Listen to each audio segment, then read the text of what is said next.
வணக்கம். நான் சுதர்ஷன் மகேஷ். தமிழகத்தில் ஈரோடு கிழக்கு இடைத்தேர்தல் பிப்ரவரி மாதம் 5ஆம் தேதி நடைபெறவிருக்கிறது. வாக்கு எண்ணிக்கை பிப்ரவரி 8ஆம் தேதி நடைபெறவிருக்கிறது. ஸோ ஒவ்வொரு காலகட்டத்திலையுமே இடைத்தேர்தல் நடக்குது அப்படின்னா அமைச்சர்கள் எல்லாருமே அந்த தொகுதிக்கு போயிட்டு ஒவ்வொரு இடைத்தேர்தலையுமே ஒவ்வொரு ஃபார்முலா அப்படின்னு சொல்லிட்டு புதிய புதிய டெக்னிக்குகள் வழியாக அந்த தொகுதியை கைப்பற்றுவதற்கு ஆளும் கட்சியினர், அதே நேரத்தில் எதிர்க்கட்சியை சேர்ந்தவர்கள், முன்னாள் அமைச்சர்கள் மொத்தமாக ஒரு 10-15 பேர் ஒரே தொகுதியில் முகாமிட்டு அந்த தொகுதியே ஜெகஜோதியாக இருக்கிறத நம்ம பார்த்துட்டு இருப்போம். ஸோ ஈரோடு கிழக்கு தொகுதியில் இடைத்தேர்தல் நடைபெறவிருக்கிறது. அது சம்பந்தமான எந்த ஒரு அறிகுறியுமே இல்லாத மாதிரி தான் இருக்குது அப்படின்றத நம்ம கவனிக்க முடிகிறது. செய்திகள்லையும் சரி, நம்ம சமூக வலைதளங்கள்லையும் சரி, இது சம்பந்தமான பேச்சே இல்லாமல் இருக்குது. ஆனால் இதற்கு மாற்றாக இன்னொரு விஷயம் சமூக வலைதளத்தில் மிக தீவிரமாக களமாடிட்டு இருக்கிறாங்க. என்ன அப்படின்னா, சீமான் வர்சஸ் பெரியார் அப்படின்ற விஷயத்தை இந்த பக்கம் சீமானுக்கு ஆதரவாக பாரதிய ஜனதா கட்சி, இந்த பக்கத்தில் திராவிடர் கழகம், திமுக, விடுதலை சிறுத்தைகள், கம்யூனிஸ்ட் அண்ட் திமுகவினுடைய அலைன்ஸில் இருக்கக்கூடிய குட்டி குட்டி கட்சிகள், இவர்கள் எல்லாருமே ஒரு அலைன்ஸில் இருந்துக்கிட்டு சீமானை வச்சு செஞ்சுட்டு இருக்கிறாங்க அப்படின்றத கவனிக்க முடிகிறது. இதற்கும் ஈரோடு கிழக்கு இடைத்தேர்தலுக்கும் என்ன சம்பந்தம் இருக்குது அப்படின்னு பார்த்தோம்னா, இருக்குதுங்க, சம்பந்தம் இருக்குது அப்படின்ற மாதிரி தான் தெரியுது. ஸோ ஈரோடு கிழக்கு இடைத்தேர்தலில் அதிமுக அவர்களினுடைய கூட்டணி போட்டியிடவில்லை அப்படின்னு சொல்லிட்டாங்க. அதே மாதிரி பாஜக அவர்களினுடைய கூட்டணி அவர்களும் போட்டி இல்லை அப்படின்னு சொல்லிட்டாங்க. களத்தில் இருக்கக்கூடிய கட்சிகள் ரெண்டு கட்சி தான், திமுக வர்சஸ் நாம் தமிழர் கட்சி. ஸோ இவர்கள் 2 பேரும் தான் களத்தில் இருக்கிறாங்க.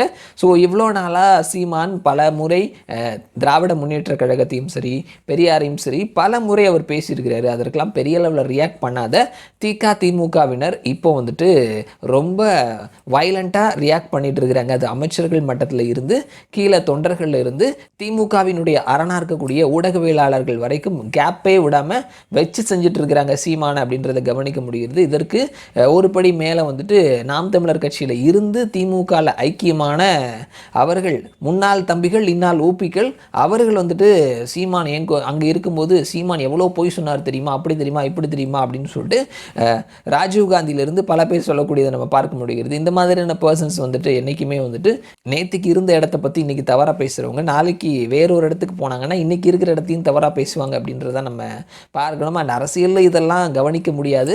எல்லாருடைய வாயும் ஒவ்வொரு நேரத்திற்கு ஒவ்வொரு மாதிரி பேசும் அப்படின்ற மாதிரி நம்ம வச்சுக்கிட்டாலும், ஸோ இதற்கு ஒரு மெயினான காரணம் என்ன அப்படின்னா இடைத்தேர்தல் அப்படின்றத சொல்லியிருந்தோம். நாம் தமிழர் கட்சி தான் எப்படியும் ஜெயிக்க போகிறது இல்லை அப்படின்னு சொல்லிட்டு எல்லாருக்குமே தெரிஞ்சது. ஸோ திமுக ஜெயிச்சிருவாங்க அப்படின்றதுனால தான் அதிமுக பாஜகவே நாங்கள் போட்டியிடலை அப்படின்னு சொல்லிட்டாங்க. இருந்தாலும் ஏன் சீமானை அட்டாக் பண்ணணும், வச்சு செய்யணும் அப்படின்ற மாதிரியான ஒரு கேள்வி இருக்கலாம். சீமானை ஊடகவியலாளர்கள் எப்படி விஜயகாந்தை அணுகினாங்களோ, எப்படி அண்ணாமலையை அணுகினார்களோ, அதே மாதிரியான ஒரு விஷயத்துல தான் சீமானையும் அணுகிறாங்க.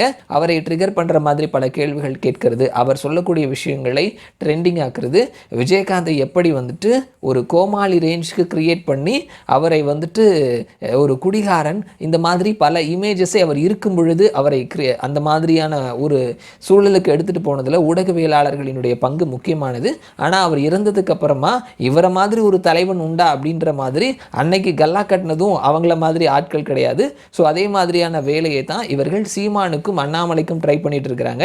ஆனால் இதில் ஒரு முக்கியமான விஷயம் என்ன அப்படின்னா, விஜயகாந்த் மாதிரி கிடையாது சீமானும் அண்ணாமலையும் அப்படின்றத கவனிக்கணும். ஸோ விஜயகாந்த் அவர் கட்சி ஆரம்பித்து ஒரு குறுகிய காலத்திலேயே ஒரு எம்எல்ஏ ஆனார், அதற்கப்புறம் எதிர்க்கட்சி தலைவரானார். அதற்கப்புறம் அவர் உடல்நிலை சரியில்லை அப்படின்றதுனால அவருடைய காலம் அப்படின்றது ரொம்ப குறுகிய காலமாக இருந்தது. அண்ட் அந்த மாதிரி நம்ம சீமானை கம்பேர் பண்ண முடியாது. சீமான் தொடர்ந்து அவர் பல தேர்தல்களில் நின்றுட்டு இருக்கிறாரு. இன்றைக்கி 8% வரைக்கும் வாக்கு வாங்கியிருக்கிறாரு. ஸோ அவர் தொடர்ந்து அவருடைய நிலைப்பாட்டில் ஸ்டெடியாக இருக்கிறாரு, தனியாக தான் நிற்பேன் அப்படின்ற மாதிரி இருக்கிறாரு. ஸோ அவர் சீட் எடுக்கிறாரோ இல்லையோ அவருடைய வாக்கு சதவீதம் அப்படின்றது உயர்ந்துட்டு இருக்குது. அதே மாதிரி தான் அண்ணாமலையினுடைய பேக்ரவுண்டுமே, அவர் ஒரு தேசிய கட்சியை சேர்ந்தவர். தேசிய கட்சி அப்படின்றது மத்தியில் தொடர்ந்து 3வது முறையாக அவர்கள் ஆட்சியில் இருக்கிறாங்க.